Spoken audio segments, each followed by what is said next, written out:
Bonsoir. L'assaut des frères Kouachi, la prise d'otage de l'Airbus à Marignane. Derrière ces interventions emblématiques, le GIGN, mondialement connu, et ses gendarmes d'élite.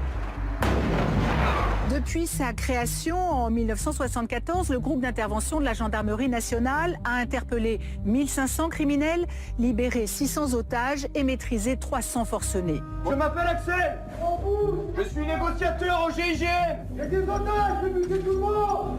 Dans ce document inédit, nous avons suivi pendant un an le quotidien de ces hommes et de ces femmes, mobilisés lors des pires menaces contre notre pays, avec pour seule mission préserver notre sécurité au péril de leur vie. Viens ici. Bonjour. C'est léger, là-bas. Mais intégrer cette unité prestigieuse se mérite. La sélection est l'une des plus exigeantes et éprouvantes au monde. Je veux 7 volontaires. Rapidement.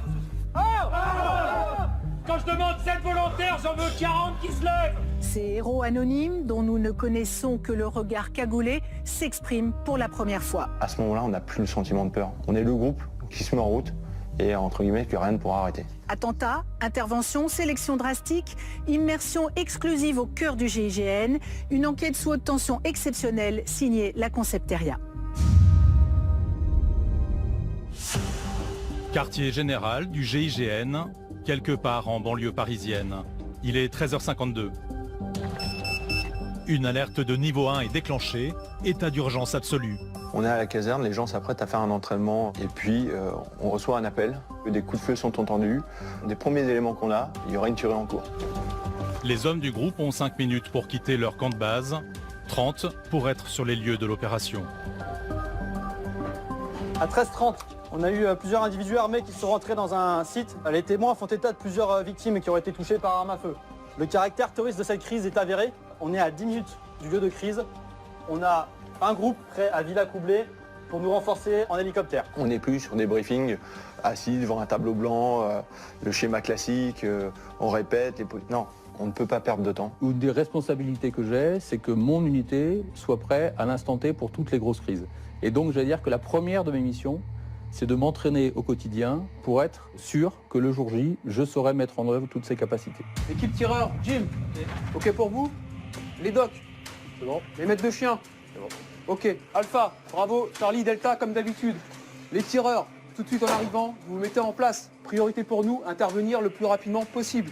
On trouve 2 points d'entrée, on rentre et on essaie de stopper la tuerie. C'est bien pris? Allez, on perd pas de temps, on embarque dans les véhicules. Le GIGN est en état d'alerte permanent. Chaque véhicule d'intervention dispose de fusils d'assaut déjà chargés, de réserves de munitions ou encore de dispositifs techniques pour affronter tout type de menace à n'importe quel moment. Pour une tuerie de masse, très rapidement, on a projeté sur place une quarantaine de personnels, 18 véhicules et un hélicoptère. Donc des moyens conséquents. Et on va essayer de gagner la deuxième bataille, qui est la bataille du renseignement. Essayer de savoir pendant la phase de déplacement sur site ce qu'il se passe vraiment sur le lieu ou les lieux de la crise. 4 terroristes ont été identifiés. Ils seraient retranchés dans le bâtiment principal du site. Un terroriste aurait été vu avec une ceinture, fusil d'assaut, explosif. Ce sont les combattants de la dernière chance. Quand les forces traditionnelles ne sont plus en mesure d'endiguer une menace, c'est eux que l'on appelle. Leur mission, trouver une solution aux crises les plus extrêmes, avec toujours le même objectif en ligne de mire. C'est le sens de la devise, s'engager pour la vie. C'est que vous devez être prêt à donner votre vie pour celle d'otage. Pour la première fois, le groupe d'élite de la gendarmerie nationale, plus connu sous le nom de GIGN, a accepté de nous accueillir en son cœur. Le GIGN, c'est 300 engagements par an. Nous avons 3 pôles d'excellence. Le pôle des plus connus d'intervention, le pôle sécurité-protection et le pôle observation-recherche. Vous allez partager le quotidien de ces hommes, mais aussi de ces femmes, uniques dans le monde des forces de l'ordre, et découvrir qui se cache derrière l'emblématique tenue d'intervention. On est dans un métier clairement passion. Quand on vous appelle, alors vous n'êtes pas d'astreinte, que vous êtes en vacances, et qu'on vous dit « on a besoin de toi », vous ne vous posez pas la question. C'est prenez les clés de votre voiture et vous partez. Entre opérations sous haute tension, J'aimerais des armes pour faire quoi? Pour toujours buter. témoignages exclusifs, Je me suis dit, de toute façon, m'en sortirais pas vivant, j'étais persuadé que j'allais mourir. Sélection et formation des candidats à l'intégration. Eh, j'entends pas, vous voulez rentrer où? Au GIGN. J'entends pas, au GIGN. Zone rouge. Allez camarade, suis-moi.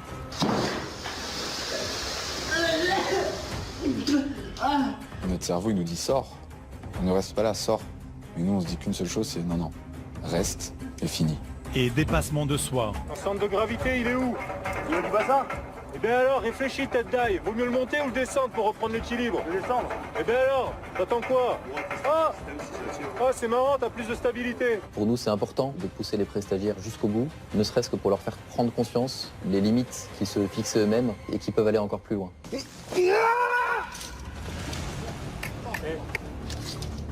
Nous allons aussi percer quelques-uns des secrets du GIGN et découvrir comment, dans l'ombre, des dizaines de militaires aux talents insoupçonnés mettent au point des dispositifs indispensables à la réussite des interventions.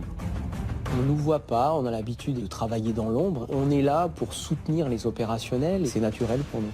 Entrez dans les coulisses du corps d'élite de la République, aux côtés de militaires pas comme les autres. Bienvenue au cœur du GIGN.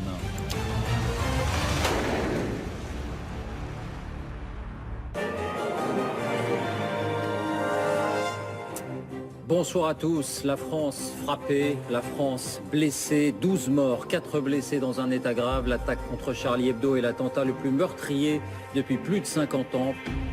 L'image du GIGN est à jamais liée aux attaques terroristes du mois de janvier 2015. 2 jours pour vaincre la barbarie. Un dispositif de sécurité exceptionnel se met en place. Le RAID et le GIGN se déploient, une démonstration de force inédite. Après 48 heures de traque des frères Kouachi, l'opération connaît son épilogue à Dammartin-en-Goël, une petite commune de Seine-et-Marne. On aura été de Dammartin ou on n'aura pas été à Dammartin. Comme à l'époque, on avait été à Marignane ou on n'avait pas été à Marignane. On a toujours des générations qui vont s'identifier à une ou l'autre opération parce qu'on aura été engagé en nombre, parce que le succès aura été un vrai succès et parce que ça aura eu du retentissement. Nous avons recueilli le témoignage exclusif de Michel Catalano, 4 ans après les faits. L'imprimeur, otage des frères Kouachi, a été le premier témoin de l'opération menée par le GIGN, alors que rien ne le prédestinait à vivre une telle épreuve. On savait, on ressentait ça, cette traque, mais j'aurais jamais imaginé qu'il puisse arriver jusque-là et surtout, évidemment, arriver dans mon entreprise. Ce vendredi 9 janvier 2015, à 8h25, Michel Catalano, l'imprimeur de Dammartin-en-Goël, retrouve son chef d'atelier, Lilian. Les 2 hommes boivent un café, sans se douter que leurs vies vont basculer. On a sonné à la porte. Et là, j'ai vu quelqu'un qui avait un lance-roquette dans le dos, une Kalachnikov, et j'ai compris assez vite que, évidemment, c'était pas des gendarmes. J'ai été voir mon collaborateur et je lui ai dit, écoute, cache-toi et coupe-le au portable. Et je me suis dirigé vers eux dans le couloir en pensant que c'était pour moi terminé. Et ma seule préoccupation à ce moment-là, c'était de les ralentir pour laisser le plus de temps possible à Lilian de se cacher quelque part. Les forces de l'ordre ignorent encore que les frères Kouachi sont retranchés dans l'entreprise de Michel Catalano. Mais quelques minutes plus tard, une patrouille de gendarmerie repère le véhicule des terroristes sur le parking de l'imprimerie. J'ai regardé et j'ai vu une voiture de gendarmerie qui s'arrête avec 2 gendarmes qui descendent de la voiture, une femme et un homme. Les frères Kouachi étaient en transe, quoi. Ils avaient envie d'en découdre. Et là, les frères Kouachi sortent, rafalent sur le véhicule, un des gendarmes riposte, touche un des frères Kouachi à la gorge, et tous les 2 retournent dans l'imprimerie. Il saignait, et son frère en regarde en disant la balle est ressortie, et curieusement, parce que c'est exactement les mots qui sont sortis de ma bouche, j'ai dit je suis là, ne vous inquiétez pas en fait. Puis je lui ai dit écoutez, je peux vous soigner. Le GIGN se déploie rapidement autour du bâtiment. Les terroristes refusent de communiquer avec l'extérieur. L'unité d'élite traque la moindre information. On n'a pas de notion encore d'otage, on ne sait pas tout ça, donc on prend du temps. Voilà, on étudie tous les plans, on va chercher à gagner du renseignement. Pour collecter ces informations, les experts des moyens spéciaux du GIGN mobilisent leurs dispositifs de surveillance dans l'ombre des colonnes d'assaut. Nous avons déployé des drones, des caméras, ainsi que des capteurs de prise de son pour donner un retour au chef de la situation à l'intérieur du bâtiment. Les GIGN s'installaient, donc on les entendait, on entendait les hélicoptères, on entendait le bruit, on voyait, tout ça se mettait en place. Donc je savais ce qui se passait en fait. Donc à l'extérieur, il y avait les frères Kouachi aussi. On déploie un dispositif classique qui nous permet de pouvoir effectuer un assaut d'urgence. Si jamais la situation se dégrade, à tout moment, au claquement de doigts, on peut monter à l'assaut. Michel Catalano est l'otage des terroristes depuis maintenant 2 heures. Et le plus jeune des 2 frères saigne toujours. J'ai refait le pansement, c'est aussi en partie ce qui m'a sauvé la vie. Et j'ai dit, je peux m'en aller maintenant. Et, là, il m'a dit, allez-y, sortez. Donc j'ai commencé à marcher dans le couloir. Et j'ai entendu derrière qui se levait. Et là, je me suis dit, ils vont sortir derrière moi. Donc vaut mieux qu'ils sortent que je dise rien. Donc j'ai commencé à descendre les escaliers. La porte s'ouvre et on a le directeur de l'imprimerie qui est libéré. J'ai levé les mains, j'ai dit, je suis un otage, ne tirez pas. Un gendarme m'avait reconnu, a dit, tirez pas, c'est monsieur Catalano. Là, du coup, je suis à l'extérieur du bâtiment, donc j'angoisse énormément parce que je me dis que si mon collaborateur s'en sort pas vivant, psychologiquement, je m'en sortirai pas, quoi. Parce que j'aurais eu l'impression de l'avoir abandonné. Tout de suite, on le débriefe et on apprend dans son débriefing qu'il reste un de ses employés qui se serait caché à l'étage. Il est otage ou il est toujours caché? Il serait caché. Il est caché sous un évier. Je suis sur la partie arrière du bâtiment, collé à la paroi de l'entreprise, en attente, prêt à. Et là, c'est une des qualités qui est demandée aux opérateurs, c'est la patience. On peut passer du calme plat à 150 battements par minute. Mais il faut être prêt à tout moment à faire feu. Regardez, il est là. Il rentre là, il est là. Il rentre là, il est là. Ouais, d'accord. Quand ils sont tous en action, en placement, la façon dont ils regardent, la façon dont ils se positionnent, on a vraiment l'impression que c'est millimétré, que rien ne peut arriver en fait. C'est très impressionnant à voir. À ce moment-là, on n'a plus le sentiment de peur. On est le groupe qui se met en route et entre guillemets que rien ne pourra arrêter. Alors que le GIGN s'apprête à lancer l'assaut final à Dammartin-en-Gohelle, une nouvelle prise d'otage, cette fois-ci en plein Paris, bouleverse les opérations. Vers 13h, une fusillade éclate porte de Vincennes. Une prise d'otage est en cours dans un supermarché cachère. Dépêchez-vous! Alors on tue! Là, les effectifs de la BRI et du RAID, qui étaient aussi à Dammartin, partent sur cette prise d'otage et on comprend rapidement que notre sort, entre guillemets, est lié. On sait que si nous lançons notre assaut, vu qu'il y a une couverture médiatique, Amédi Koulibaly regardera en direct les images et il le dira même si vous faites quelque chose contre les frères Kouachi, je tue les otages. Le GIGN et le RAID se coordonnent pour lancer un assaut simultané lorsque les frères Kouachi se manifestent. On a une première information d'un opérateur qui nous annonce avoir vu un mouvement très léger de la porte. Et 1 minute après, je crois, cette information, c'est le déluge. Les frères Kouachi, ils sortent, ils tirent sur nos personnels, le temps semble infini, alors qu'en fait, tout se passe très très vite. On est vraiment dans une phase de combat, chacun cherchant à se dissimuler et à neutraliser les frères Kouachi, qui sont en fait revêtus de protection balistique. On les a touchés à plusieurs reprises, ils sont sous adrénaline, décidés à mourir. Ils le savent, ils vont mourir. Donc ils ne ressentent pas la douleur.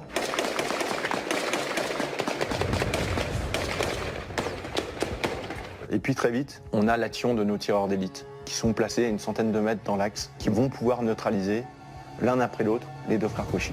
À Dammartin, l'employé de Michel Catalano est toujours caché dans l'imprimerie. Il s'agit désormais de l'exfiltrer. Si les terroristes sont neutralisés, la menace reste élevée pour les hommes du GIGN. On va prendre le Sherpa, on va faire une brèche dans la pièce la plus proche de celle de l'otage. Et là, ils vont progresser et s'assurer qu'il n'y ait aucun piège, aucune menace sur l'otage. On récupère l'otage, on l'extrait, la mission est remplie.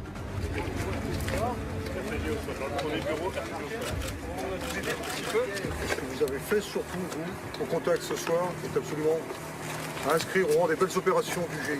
Moi, je suis particulièrement fier de l'engagement qui a été le vôtre. En exclusivité, ces hommes de l'ombre ont accepté durant plusieurs mois la présence de nos caméras dans le quotidien de leur mission. Nous les retrouvons en pleine intervention sur les lieux d'une crise. 40 gendarmes d'élite prennent position dans une zone d'activité des Yvelines, où se trouve le siège d'une entreprise de services informatiques. Plusieurs terroristes retiennent en otage pour une raison encore inconnue une quinzaine de personnes. L'alerte est de niveau 1, le seuil maximal. Ok, pour tous, première phase, on lance en reco le drone. On lance en reco le drone. Comme à Dammartin, la première cellule à entrer en action est celle des moyens spéciaux. On les appelle aussi les yeux et les oreilles du GIGN. Avec ce drone équipé de caméras, ils passent au crible le bâtiment et ses alentours pour guider les colonnes d'assaut vers leur objectif dans des conditions maximales de sécurité. On s'aperçoit qu'il y a un véhicule qui est posé à proximité. On va s'assurer que le véhicule n'est pas piégé. Donc la cellule Sino envoie un chien. Départ du chien. Le chien est guidé au laser sur le véhicule. On s'assure qu'il fasse bien le tour du véhicule. Pour lui, pas d'explos. Donc c'est un vert pour la colonne. Allez, pour tout, top action, brèche claire, brèche claire. Progresser et rentrer le plus rapidement possible dans le bâtiment.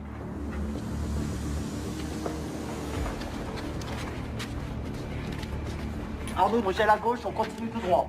C'est là où le commandement articule son dispositif au sol. Il faut aller vite, il faut s'interposer, il faut retrouver les terroristes.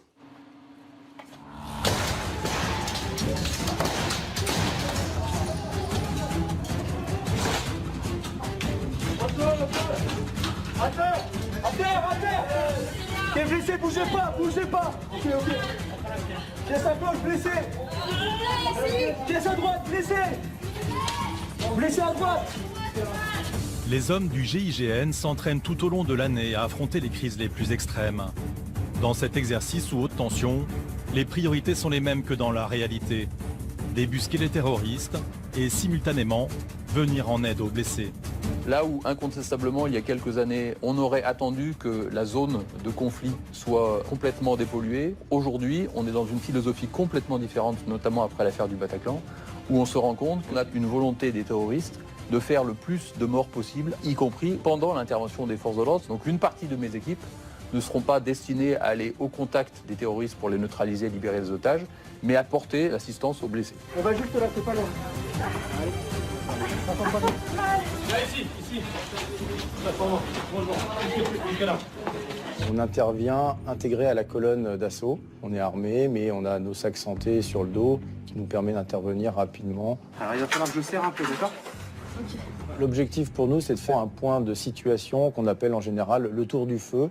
Donc on regarde l'ensemble de la zone et on essaye de compter les blessés, de les aborder et de voir leur gravité. C'est ce qu'on appelle le triage tactique. J'ai un blessé ici, abdominal, qui n'a pas de fond radial.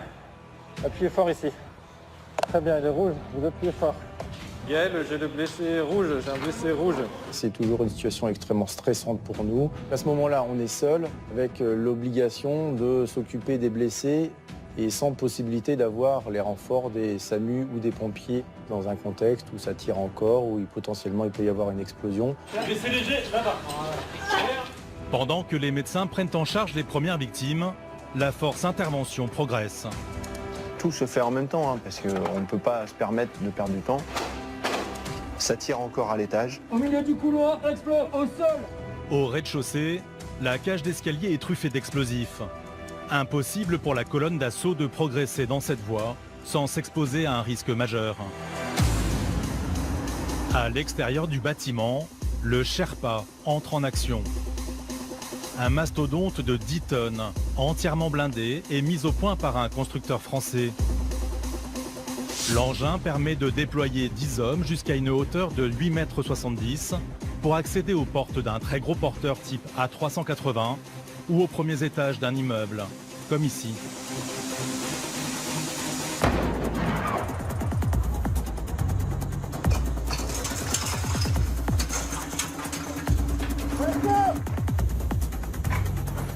L'équipe qui est arrivée sur le Sherpa s'engouffre dans cette brèche qui est ouverte. Dans le même temps, l'hélicoptère EC-145 de la gendarmerie arrive. Tu vois, l'objectif, il a 1 heure. Ouais. C'est parti. Et dépose une équipe de 4 à 5 personnels sur le toit. Charge à eux ensuite de faire jonction avec l'équipe qui est au premier étage. Premier étage, début d'investigation. En face. Interro abattu. Il est par terre, il est comment? Il est au sol. Ok. Au milieu du couloir, ceinture explos, apparente. On envoie le NERVA pour une vérification des piégeurs à moi. Au sein de nos colonnes, on a le technicien des moyens spéciaux qui dispose de robots avec des caméras thermiques pour nous permettre de savoir ce qui se passe dans le compartiment d'après, pour ne pas être surpris. Est-ce que le piège te paraît neutralisable? L'un des terroristes abattus porte une ceinture d'explosifs. Grâce aux images du Nerva, ce robot tout-terrain télécommandé, les démineurs du GIGN étudient le dispositif pour le désamorcer. Explos neutralisé, en mesure de reprendre la progression. Au même moment, un étage plus haut, l'équipe déposée en hélicoptère neutralise un troisième terroriste.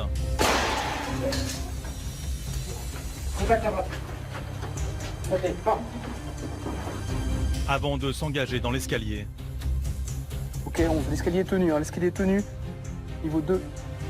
Là, 90% de la zone potentielle d'action des terroristes a été reconnue. Mais au premier étage, un dernier terroriste est retranché avec plusieurs otages. Une situation très critique. C'est le moment pour les négociateurs du GIGN d'entrer en action. Bonjour Loïc, est-ce que tu m'entends? Ouais, tu suis moi. Je m'appelle Axel. Je suis négociateur au GIGN. La négociation, l'objectif premier, c'est d'espérer la reddition. Tu sais qui je suis moi? Tu sais ce que j'ai fait? J'ai des otages, j'ai buté tout le monde. Le terroriste, s'il retient les gens en otage, c'est qu'il a un besoin. Pourquoi est-ce qu'il ne s'est pas fait sauter tout de suite? Il y a une raison, il faut qu'on le sache. Donc c'est pour ça qu'il y a la négociation. Loïc, ce qui m'intéresse, c'est de savoir ce que toi tu as envie. T'as qu'à faire libérer tous mes frères. Ils sont emprisonnés par tous ces mécréants là. Tu fais libérer tous mes frères. Sinon je suis tout le monde. Pendant une négociation, on va réfléchir sur nos points de pénétration. Est-ce qu'ils ont piégé la porte? On va tenter d'acquérir du renseignement. Est-ce qu'on est bien que sur un preneur d'otages, plusieurs preneurs d'otages? Où sont les otages? Voilà. J'ai besoin de savoir les choses précisément. Je vais m'en dire, ramène-moi des armes. J'ai vu, prends des qui bougent, j'ai vu. Et tu aimerais des armes pour faire quoi? Pour toujours buter. La situation se dégradant, il y a deux solutions. Soit vous êtes passif, vous attendez qu'il passe à l'acte, mais vous allez chercher des morts. Soit alors vous êtes actif, vous prenez une part de risque, mais vous allez chercher des gens et ramener des otages vivants. Donc là, c'est ce qui est décidé. On a posé une charge sur la porte qui est tout de suite à droite. Ouais. On a posé une charge sur le mur. Vous rentrez par la porte et nous on va rentrer par Bravo comme ça. Sur votre gauche. Ouais. Sur votre gauche. Ok, c'est clair? Ouais. 3, 2, 1.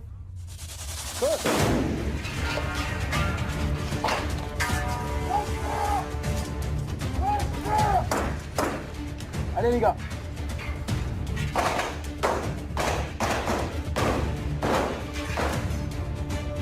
Allez les gars, on récupère les otages. Lève-toi doucement, tu lèves ton t-shirt. Et tu tournes sur toi. Ok, allez, tu les. Au bilan de l'opération, 4 terroristes sont neutralisés. On a une trentaine d'otages libérés, 5 otages en urgence absolue et une dizaine d'otages en urgence relative.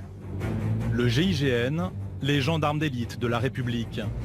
Un groupe créé en 1974 dont la maîtrise suscite l'admiration d'un grand nombre de Français et dont vous allez découvrir ce soir les techniques d'avant-garde longtemps restées secrètes. 1976 à Djibouti. À bord d'un bus, 31 enfants, leur enseignante et leur chauffeur sont pris en otage par un groupe armé. Djibouti, jeudi matin, le poste de l'Oyoda à la frontière somalienne. L'atmosphère est tendue. Le GIGN est intervenu sur place avec la Légion étrangère pour libérer les otages. Et pour neutraliser les terroristes, le GIGN a mis en œuvre pour la première fois en opération cette technique de tir coordonné. 6 tireurs d'élite, on a entendu un seul coup de feu. Une détonation, 5 terroristes abattus en même temps. Mais un 6e assaillant non repéré échappe au tir coordonné et a le temps de tuer 2 enfants avant d'être finalement éliminé. Pour Christian Proutot, fondateur et premier commandant du GIGN, l'opération a un goût amer. Donc, nous avions tous l'espoir de sauver tout le monde. C'est surtout, au départ, c'était ça. Et chaque fois que nous travaillons dans cet esprit-là, pouvoir tirer tout le monde d'affaire. Et la préparation du personnel, si elle est intense, c'est dans ce but unique. Cette intervention marquée par la mort de 2 âmes innocentes a joué un rôle fondateur dans l'histoire du GIGN. 45 ans plus tard, les hommes du groupe s'entraînent encore quotidiennement à cette technique très complexe pour ne plus jamais revivre pareille issue. Le tir coordonné, c'est une technique de tir-fusil destinée aux tireurs d'élite qui permet de neutraliser simultanément plusieurs cibles, plusieurs terroristes, leur empêchant ainsi toute réaction ou toute possibilité de riposte. 6 snipers de la force intervention se mettent en position à 200 mètres du bâtiment, camouflés dans la végétation pour ne pas être repérés par l'ennemi. Faire feu sur plusieurs cibles en même temps dans de telles conditions relève pour un tireur classique, même entraîné, de la mission impossible. Le tir en lui-même est parfois difficile parce qu'il y a une mise en place qui peut être très longue, il y a un camouflage à peaufiner et il y a aussi une attente qui peut être très longue. Et on a aussi l'avis de certaines personnes au bout de notre fusil. Donc il faut que notre tir soit parfaitement précis et impeccable. Les 6 snipers sont opérationnels, prêts à tirer dans un même élan sur 3 cibles matérialisées par des ballons. L'intérêt pour nous, c'est qu'il n'y ait qu'une seule détonation et plusieurs cibles qui tombent en même temps. À tous les tireurs de PC, voici vos objectifs. Tireur numéro 1, tu traiteras vert. 2, vert également. Tireur numéro 3, tu traiteras rouge. 4, rouge également. 5, tu traiteras jaune. 6, jaune également. C'est une technique de tir qui nécessite une formation assez poussée et surtout un entraînement régulier. À tous les tireurs, on va lancer le code de tir. 2, prêt. 3, prêt. 4, prêt. 5, prêt. 6, prêt. Décompte 3 secondes. 3, 2, 1. Feu! À l'image de l'opération de Djibouti, l'histoire du GIGN, constituée au départ de 25 hommes contre 400 aujourd'hui, s'est écrite au fil de ces interventions emblématiques et des attentats terroristes qui ont ébranlé la France. Il était 17h12 quand les gendarmes du GIGN ont donné l'assaut à l'Airbus d'Air France dont des terroristes islamistes algériens avaient pris le contrôle depuis samedi. 1994. À l'aéroport de Marignane, la prise d'otage se poursuit 48 heures durant, avec 220 passagers à bord de l'Airbus, jusqu'au dénouement. Merde, il y en a qui est touché. L'opération se solde finalement par un succès. Les 4 terroristes sont abattus et les otages libérés. Les images de l'assaut sont diffusées dans le monde entier. Toutes les unités d'élite de la planète saluent la précision de l'intervention.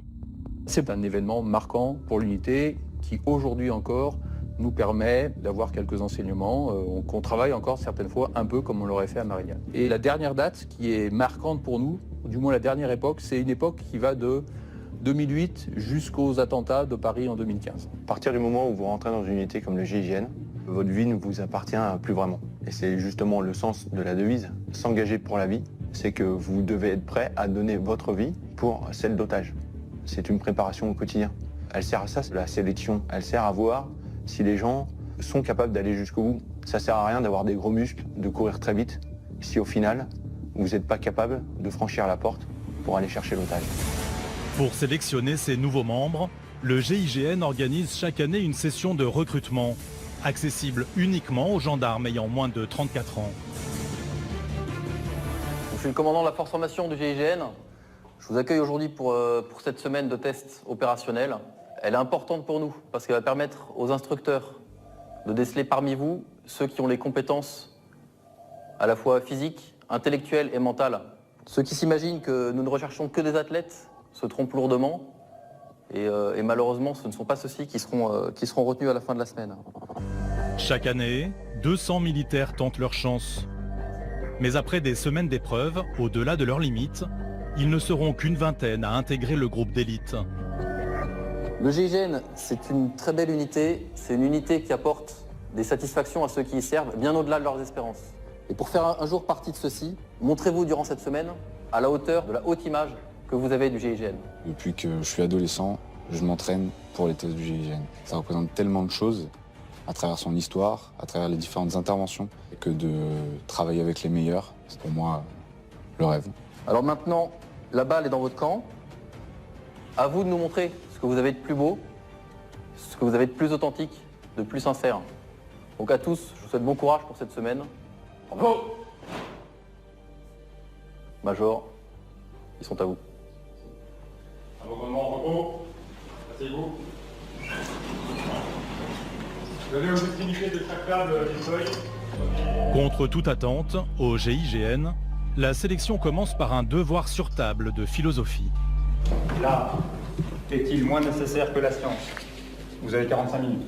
La dissertation de culture générale nous permet de voir comment ils se comportent face à quelque chose d'inattendu. Quand on arrive au GIGN, on s'attend peut-être à ramper dans la boue, à faire des tractions, à faire des pompes, mais pour être au GIGN, il faut être synthétique, il faut être ordonné et il faut avoir cette capacité d'analyse. C'est pas une épreuve éliminatoire non plus, mais ça nous permet d'avoir déjà une idée de la manière dont le candidat réfléchit, comment est-ce qu'il peut retomber sur ses pattes face à quelque chose auquel il n'était pas préparé. Après la tête, les jambes et les bras. Et arrache-toi là. Allez, oh! Allez, on serre. Allez, action là! Allez! Sois lucide, réfléchis! Mets les pieds, mets les pieds. Faut te brûler les mains. Ça le temps pour les gros, hein. Dans ce gymnase, les candidats sont mis à rude épreuve. Se hisser à 8 mètres de haut, à la seule force des bras, mais aussi effectuer des abdominaux, tractions et pompes, jusqu'à épuisement. Je dois entendre claquer le... Ok. Le plus dur, c'est l'enchaînement des épreuves. Les candidats enchaînent les épreuves les unes après les autres avec un minimum de récupération. Et c'est pourquoi il faut être entraîné correctement pour pouvoir parvenir au bout de cette épreuve. 8. Tout de suite, il va falloir performer. Tout de suite, il va falloir montrer qu'on s'est préparé et qu'on est déterminé à s'arracher dans nos pompes, dans nos tractions, dans nos abdos. Ces tests sont éliminatoires. Plus que la simple performance, les examinateurs jaugent la détermination des candidats. Ici, rien n'est pire que le manque d'engagement. Alors ça, si tu veux pas que je te mette une appréciation de merde, tu le fais plus. C'est là, tu t'économises. Tant plus encore, tu décides d'arrêter pour t'économiser pour les autres ateliers. Ça marche pas ici. Hein. Je te le dis tout de suite. Hein. Je te le redirai pas. T'as 2 minutes. Je prends le chrono. Top.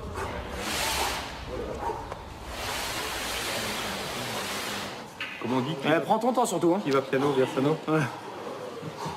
Qui va piano va pas au bout de la corde. Non, pas... Allez! Allez, laisse tomber, tu monteras jamais. Alors, viens voir ici. Là. 16 tractions. Déjà, ça partait très très mal. 68 abdos, c'est correct. 40 pompes, c'est nul. Et échec à la corde. Comment je peux parler en bien de toi? Donc tu auras l'annonce tout à l'heure, mais bon, c'est foutu quoi. J'étais plutôt confiant parce que je m'étais préparé pendant plus d'1 an justement pour revenir plus fort. Et voilà, finalement c'est que ça n'a pas suffi, c'est comme ça. Et c'est rageant, c'est comme ça. Comme ce jeune gendarme dont c'était la seconde tentative. 30 candidats ont été éliminés après ces premières épreuves.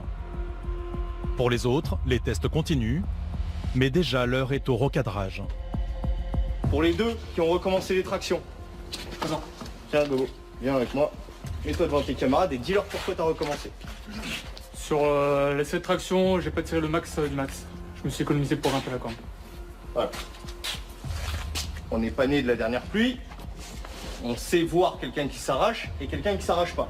C'est inadmissible de s'économiser sur un max de traction. D'accord? Vous en êtes qu'à la première soirée. C'est que la première soirée. Et ça, c'est que la semaine de sélection. Donc le premier qui s'économisera, qu'il le sache. On le saura. Ça marche? Ça marche? Il est 22h, les candidats sont épuisés. Mais le plus dur reste à venir. Une série d'épreuves comme ils n'en ont jamais vécu dans leur vie de gendarme, au bassin du camp. D'abord, le 100 mètres nage libre, en un minimum de temps.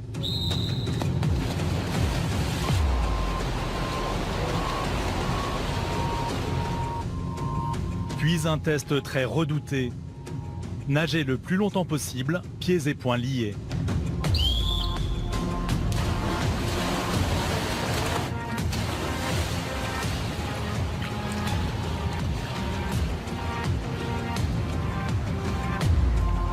Allez, c'est bien, c'est bien. Allez, c'est bien. Cette épreuve va provoquer une hécatombe dans les rangs, composée de militaires pourtant bien entraînés.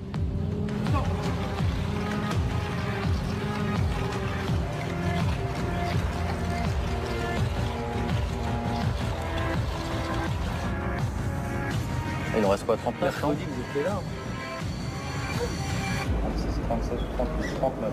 En fin de journée, il ne reste que 39 candidats sur la centaine alignés ce matin. C'est toujours difficile d'écarter des candidats qui sont motivés, qui sont entraînés, qui font de très bonnes performances sur une épreuve et qui sont moins bons sur l'épreuve suivante. Maintenant, ce qui fait l'excellence du GIGN, ça passe aussi par là, par un recrutement de bonne qualité. Le lendemain matin, réveil musclé pour les 39 rescapés des épreuves de la veille. Leur instructeur a vu défiler des générations de candidats au groupe d'élite de la gendarmerie. Et il n'est pas réputé pour son tempérament magnanime. Nous, avant tout, ce qu'on recherche, c'est bien un esprit guerrier. Il faut le chasseur, le combattant. Voilà, quelqu'un qui craque. Vous voulez rentrer où les 9 là? Je veux 7 volontaires! Rapidement! Et donc tout ça, on va le déceler, on va le préparer pendant les sélections et la formation. Eh, j'entends pas, vous voulez rentrer où? Au GIGN! J'entends pas! Au GIGN! Quand je demande 7 volontaires, j'en veux 40 qui se lèvent! 1!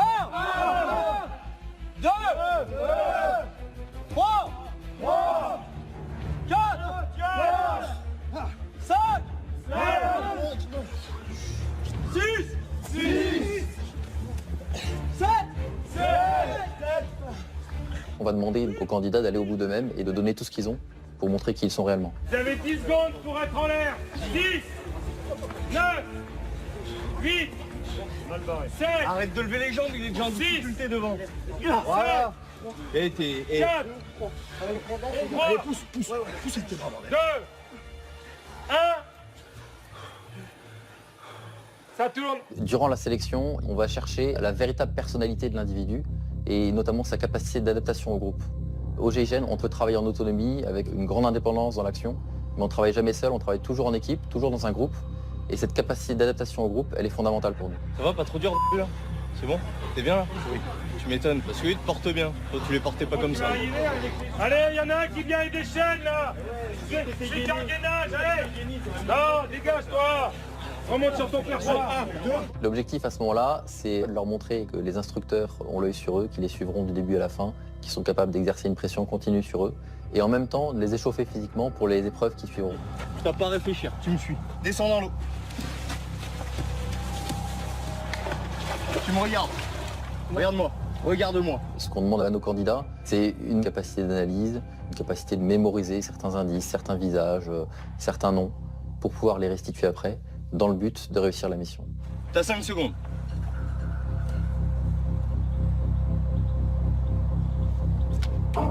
Sors de l'eau rampant. C'est chrono. Après c'est lui hein. Allez, suis-moi.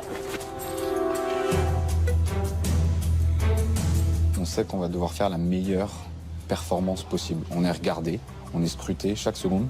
Et là on se dit qu'une seule chose, je vais faire le meilleur chrono de ma vie, c'est maintenant. Je me suis entraîné des années, c'est maintenant. Tout se joue maintenant. Tu prends, tu fais le tour du pot et tu reviens, ok? Prends comme tu veux. Prends ton temps, t'as raison. J'arrête le chrono si tu veux.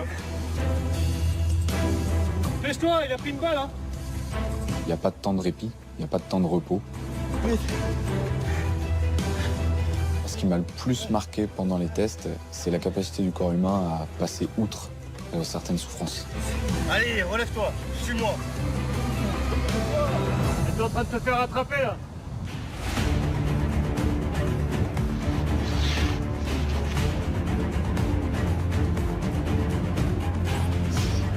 Pour nous, c'est important de pousser les pré-stagiaires jusqu'au bout, ne serait-ce que pour leur faire prendre conscience que les limites qui se fixent eux-mêmes ne sont pas leurs vraies limites et qu'ils peuvent aller encore plus loin. Accélère à chaque fois que tu passes l'obstacle. Allez!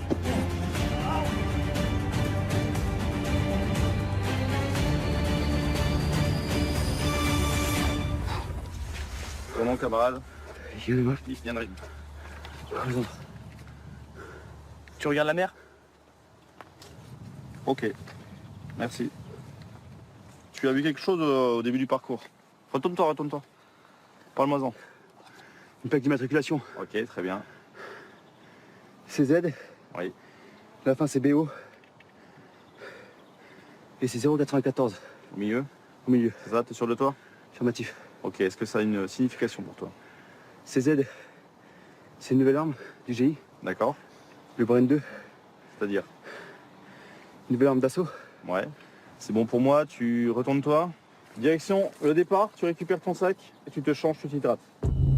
Ultime épreuve de la journée, grimper à main nue en haut de cette tour et marcher les pieds dans le vide sur cette fine poutre de métal à 25 mètres du sol. Allez, paré. 3, 2, 1, top.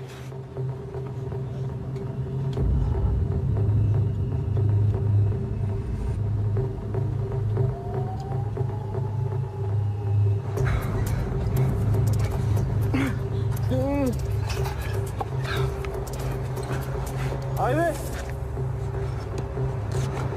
Allez, viens me voir. Tu vas passer par au-dessus, t'accrocher. Et fais-moi rêver parce que depuis tout à l'heure, les mecs ils passent comme des gros sacs et ça commence un peu à m'agacer.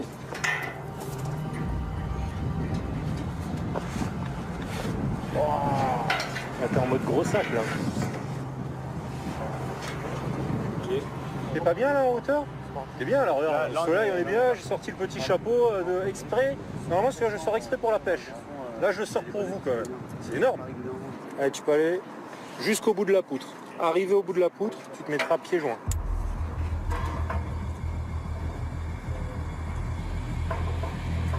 Forcément, quand on est sur une poutre à 25 mètres du sol, qu'on se rend compte que le moindre mouvement du corps fait osciller la poutre, on est déstabilisé. Allez, encore un petit peu. Hein? Voilà, tu peux encore grappiller un petit centimètre. Allez. Un petit chouïa. On est pas mal là.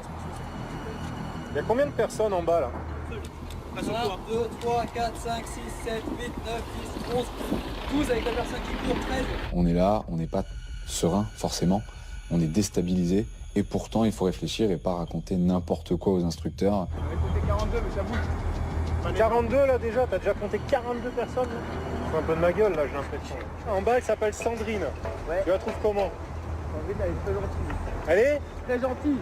Sandrine tu es très gentille. Bon apparemment elle s'en branle. L'instructeur qui est en charge des tests a une certaine liberté. Lui, il va chercher à voir jusqu'où les candidats sont à l'aise. Tu connais une chanson? Je n'étais rien et voilà qu'aujourd'hui... Plus fort. Moi je n'étais rien et voilà qu'aujourd'hui je suis le gardien du sommet de ces nuits, je l'aime à mourir. Jeanne ton France à faucille, la rirette, Jeanne ton France à faucille. C'est bon, laisse tomber, laisse tomber. C'est un fameux 3 mois, fin comme un oiseau, Iseo, Tantillano. Tu peux chanter et aller jusqu'au bout en même temps. Oula, oulala, oulala. L'intérêt pour nous est de voir si les candidats, malgré ces 25 mètres de vide en dessous d'eux, malgré cet équilibre instable de la poutre, vont continuer à rester lucides. Oulala, on a peut-être un champion.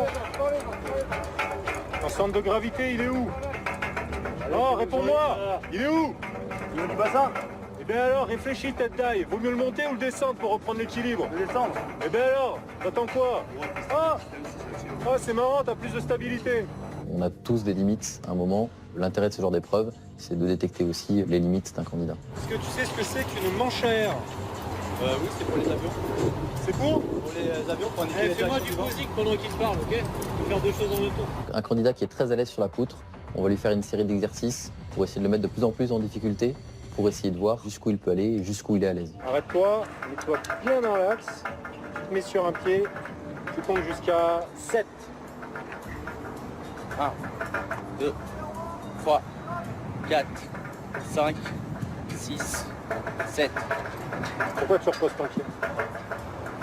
Dis pas pardon, pourquoi tu reposes ton pied? Je te pose une question. T'étais pas stable, pourquoi tu reposes encore ton pied? Ce qui sera vraiment éliminatoire pour nous, ce sera le candidat qui perdra ses moyens, qui perdra sa lucidité, qui sera plus en mesure de réfléchir correctement et malgré l'appréhension du vide. Allez, repose-le, maintenant tu peux revenir.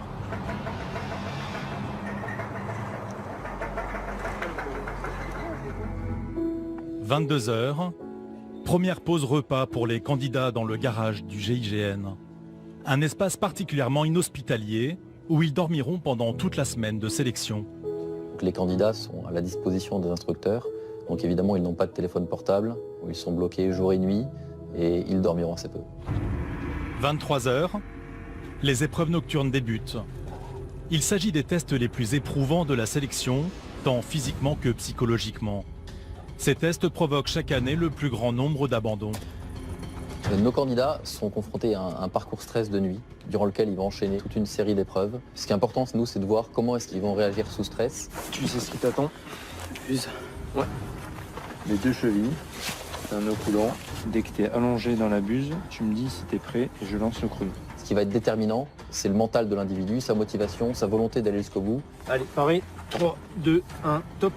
La mission des aspirants, progresser dans l'obscurité et par une très forte chaleur, dans cet étroit boyau de béton, long de 25 mètres, qu'on appelle la buse. On a au GIGN tous les gabarits et tous les gens qu'on a chez nous sont passés par là. Donc c'est possible de le faire. On n'en voit pas le bout, ça paraît une éternité. Ce qui est testé tout le long, c'est notre résistance mentale. Est-ce qu'on va y arriver?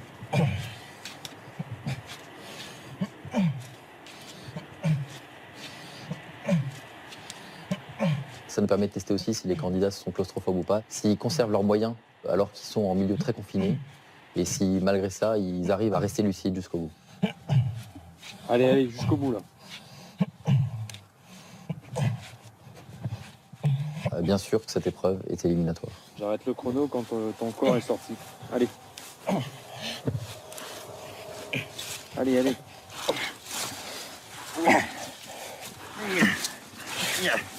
Okay. Allez, enlève le nœud. Allez, c'est parti, dans la direction de mon bras. Allez, dépêche-toi. Ça fait du retard. Tout juste sorti de la buse, l'enfer continue. Pour les candidats, l'air va devenir à proprement parler irrespirable. Tu dois collecter des renseignements, d'accord? Tu sais ce que c'est? Tu sais où tu vas? Non, à ton avis, tu sens pas un peu l'air là? À la grille? Ouais, tu veux y aller? Oui, t'es sûr? Oui. Y a déjà eu 2 abandons? Non, oui. Tu me dis, hein? Non, j'y vais, ok. Je vais aller à gauche, descends les escaliers, tu vas suivre l'instructeur, d'accord? Allez camarade, suis-moi. Je suis là pour toi. Mais encore, cherchez du renseignement. Nous allons chercher du renseignement ensemble.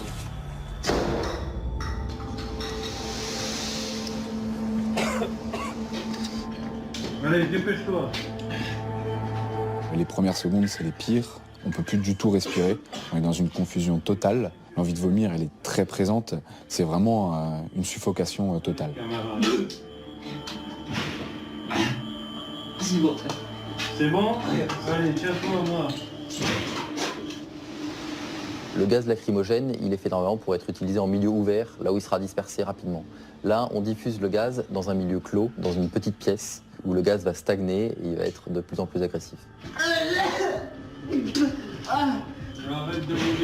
C'est juste horrible. On suffoque, on voit même pas à 50 cm devant soi, et pourtant on a une mission à accomplir dans cette pièce. On peut mettre en place des armes lumineuses et sonores, on peut ajouter un chien d'attaque qui serait sur le parcours. Tous ces éléments-là vont perturber le candidat et vont nous permettre d'évaluer sa capacité à mémoriser et à restituer. Tout ce que tu vois, tu le retiens. Allez, camarade. Regarde autour de toi. Il y a une plaque d'immatriculation, il y a différents objets en fait, et il faut absolument tous les trouver et les restituer parfaitement à l'instructeur qui est à l'extérieur.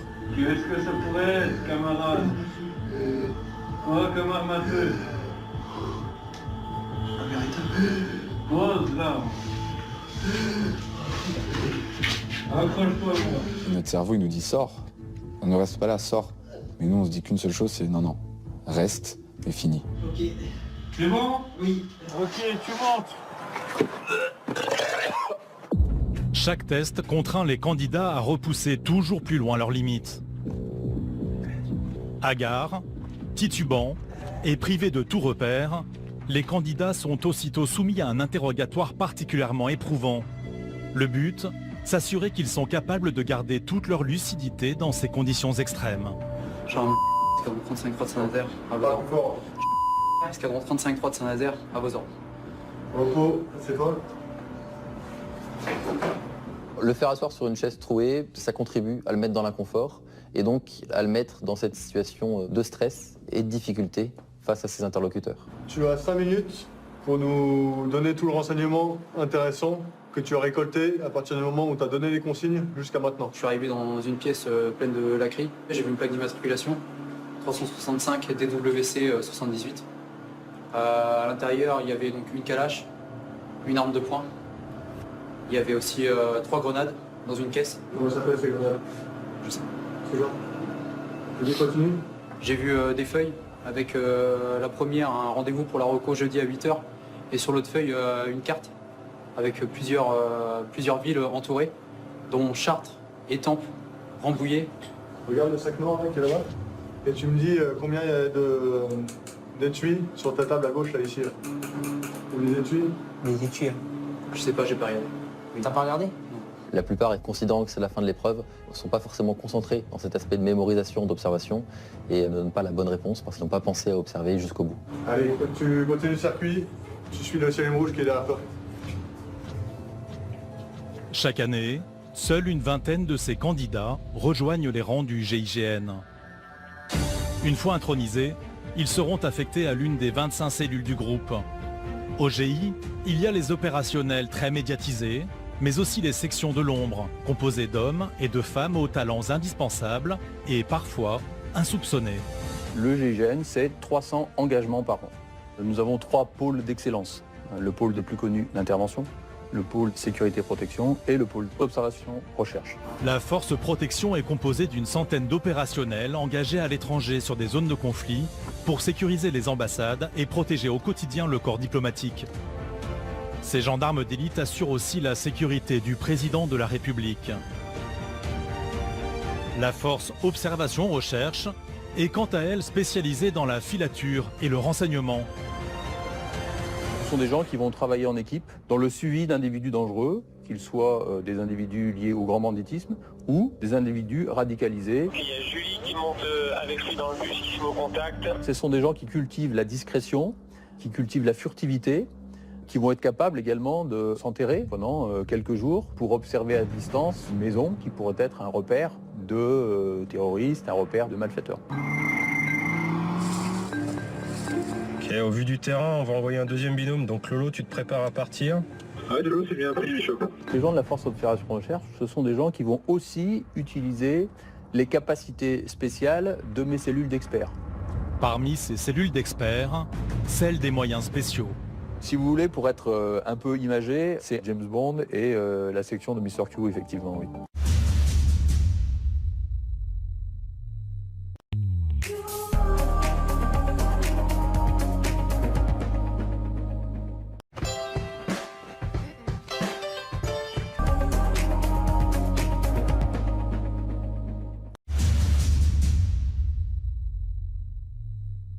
Pour la première fois, les espions du GIGN nous ont ouvert leurs portes et accepté de révéler quelques-uns de leurs secrets.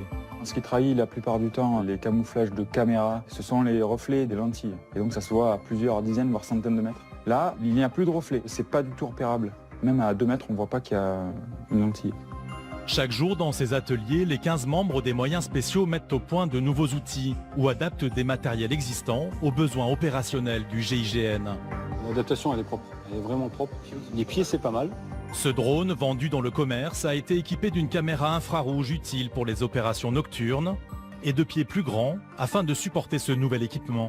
Et je pense qu'on pourrait rajouter un truc qui pourrait être intéressant, c'est l'adaptation d'une LED qu'on pourrait commander à distance pour un éclairage. Ce matin, ils testent un autre dispositif destiné à éblouir un suspect lors d'une intervention. Vu la puissance des LED qu'on a reçues, là, on vient se la mettre comme ça, là, en support, télécommandé. On lui donne un angle à 45, et je pense que là, il y a moyen, tu vois, ça peut vraiment envoyer du steak.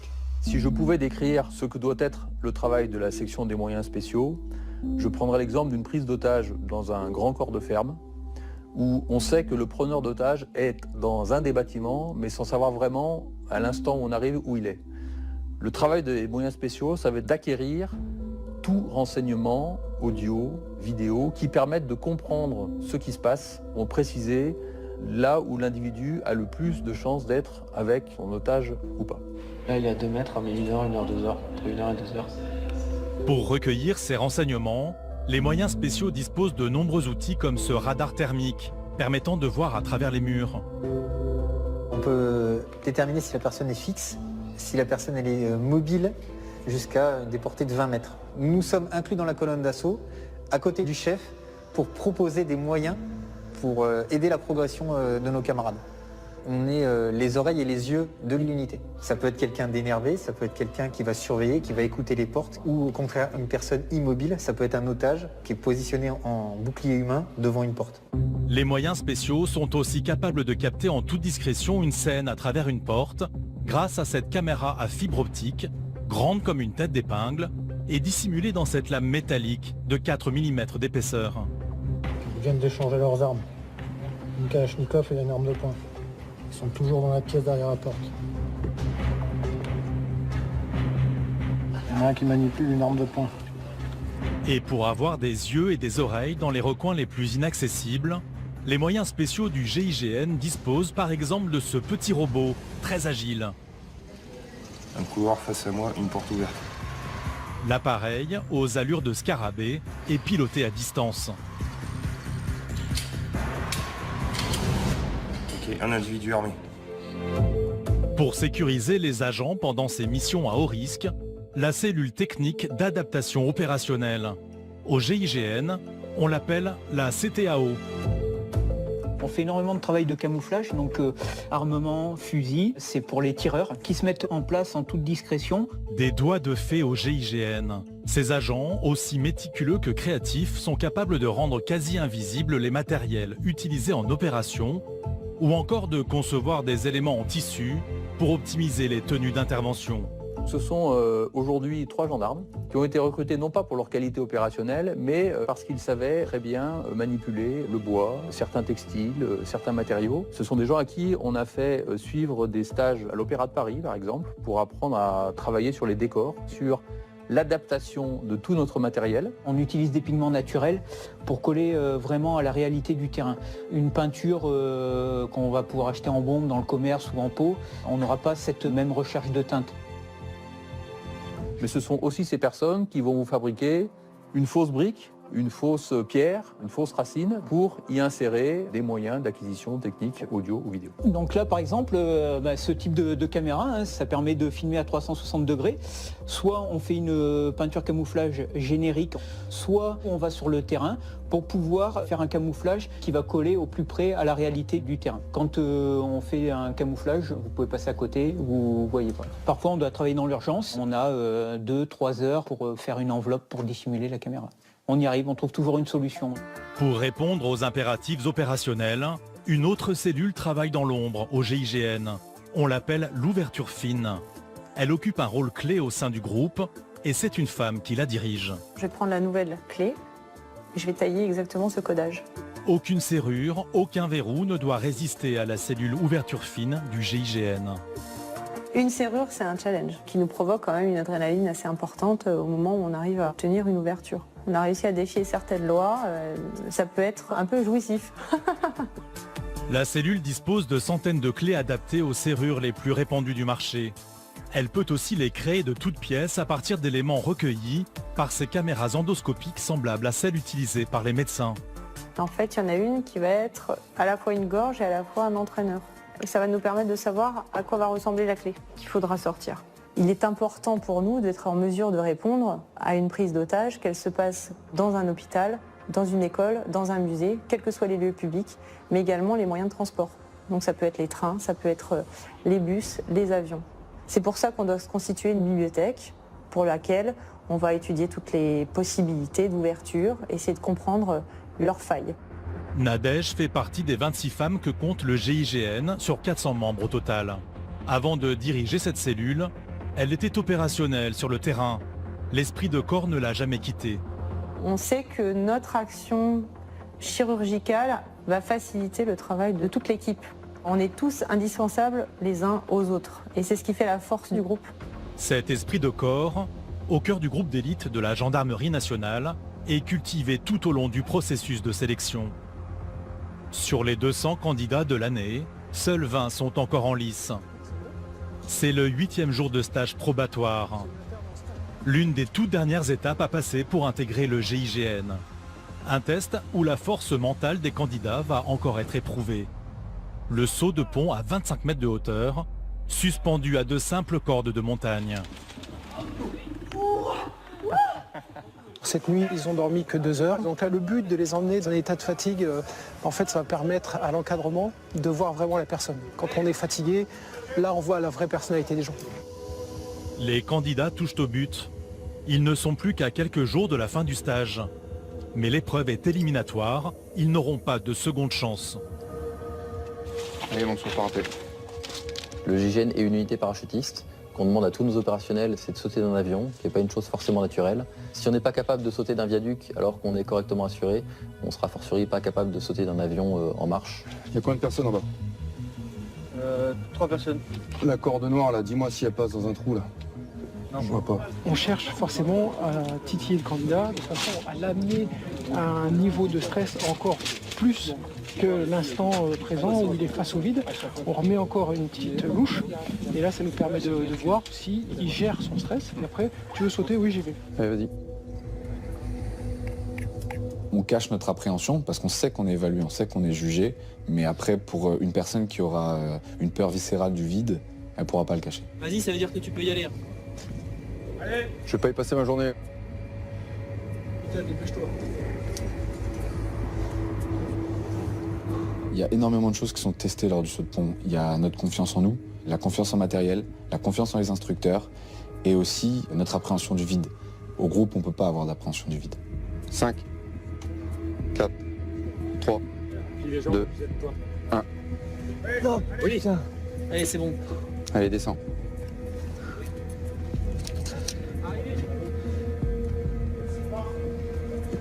Plie et vas-y. Plie et vas-y.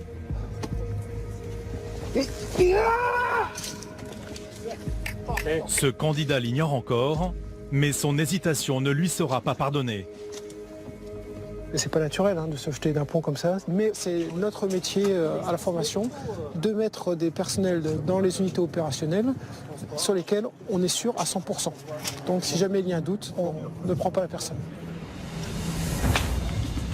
Pour d'autres candidats, l'épreuve est une simple formalité. C'est un flash en fait. Quand on saute, on ressent un flash. C'est-à-dire que on saute, une seconde se passe et on est en bas attaché et tout s'est bien passé. Donc en fait, on se rend compte que on n'a pas d'appréhension à avoir. Attends.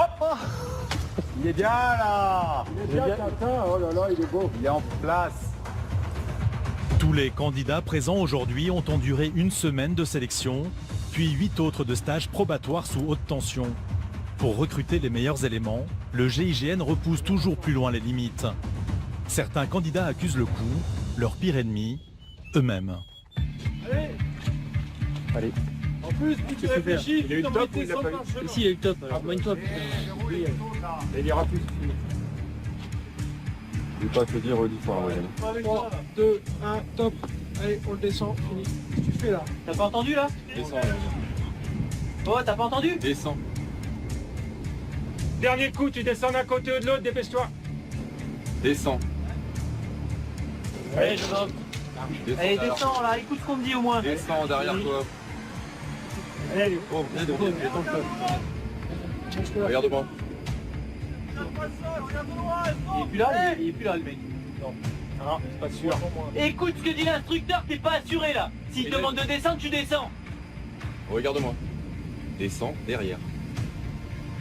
Descends. Derrière, maintenant. Allez.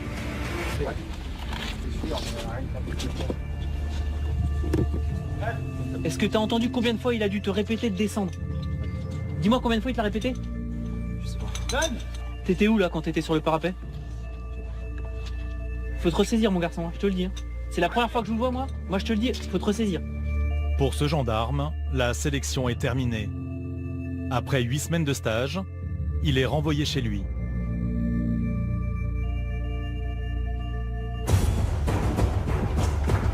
La veille, les candidats n'avaient dormi que 2 heures.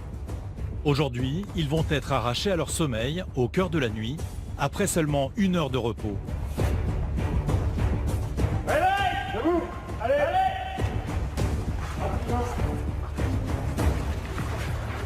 On vit sans sommeil Et on se rend compte que privé justement de tous nos repères et de tout notre petit confort, le moindre duvet, on va l'accueillir comme un vrai présent de Noël.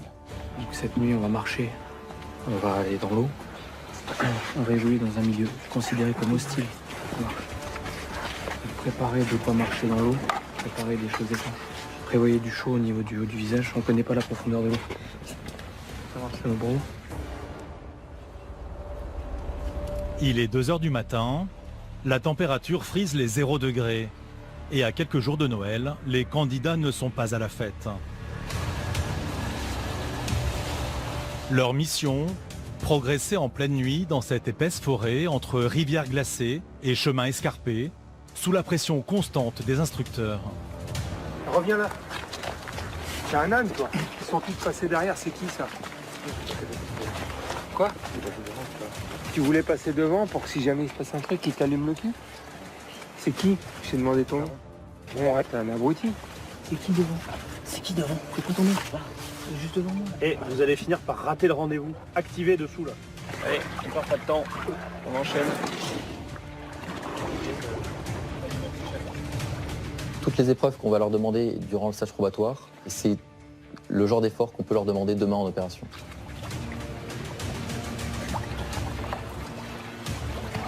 J'avais jamais connu un froid pareil. J'avais bien sûr déjà eu froid dans ma vie.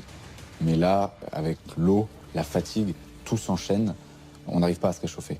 On vit dans le froid, on vit en tremblant.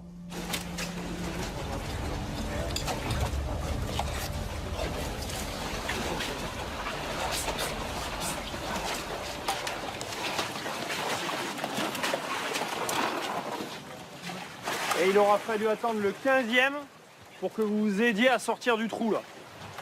Continuez, hein, vous l'avez la bonne mentalité. Hein. Le fait de passer 6 heures avec eux au plus près, là, ça nous permet de voir des attitudes qu'on ne verrait pas forcément. Des gens qui vont aider leurs camarades ou au contraire, des gens qui dans le froid et la douleur vont penser plus à leur confort, vont oublier l'aspect tactique. Et plus que tout, ce qui compte chez nous, ils vont oublier le confort de leurs camarades. Donc ça c'est très important et c'est pour ça que d'être au cœur de l'exercice, ça nous aide à voir ce genre de petites choses. Allez, dépêchez-vous, faut pas rester là. Chef, on y va là.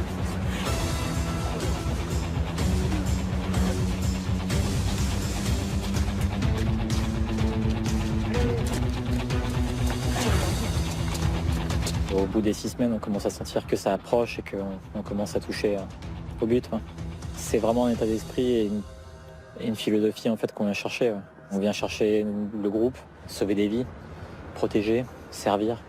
C'est des valeurs en fait qui pour nous sont importantes et qui au sein du groupe sont des valeurs essentielles. Le fait de passer ces épreuves-là nous montre en fait qu'on atteint à chaque fois en fait ces valeurs au plus proche. Et c'est ça qui me motive le plus, qui me donne envie d'aller à chaque fois passer l'épreuve et d'aller chercher la suivante.